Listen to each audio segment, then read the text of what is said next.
Hello అందరికీ, అందరూ ఎలా ఉన్నారు? ఈరోజు what we eat in a day చూసేయండి. బయట వర్షం అయితే హెవీగా పడుతుంది. ఆ వర్షానికి కాంబినేషన్గా పునుగులు బజ్జీలు ఉంటే కూడా బాగుంటుంది.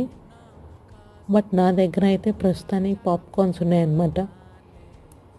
ఈ పాప్కార్న్స్ ఈ వర్షానికి చాలా బాగుంటాయి వేడివేడిగా. ఇంట్లో 4 మెంబర్స్ ఉన్నాం కాబట్టి 2 ప్యాకెట్స్ వేసి అయితే చేస్తున్నాను. నాకైతే ఇందులో సాల్ట్, కారం వేసుకొని తింటాం చాలా ఇష్టం. కొంచెం స్పైసీగా ఉంటే బాగుంటాయి కాబట్టి. మీలో ఎంతమందికి ఇష్టం?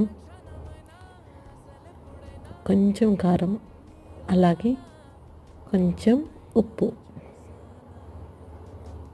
వేసుకొని మంచిగా కలుపుకొని మూత ఫ్లిప్ చేసుకొని లో ఫ్లేమ్లో పెట్టుకుంటే పాప్కార్న్స్ రెడీ. సూపర్గా ఉన్నాయి. సబ్స్క్రైబ్.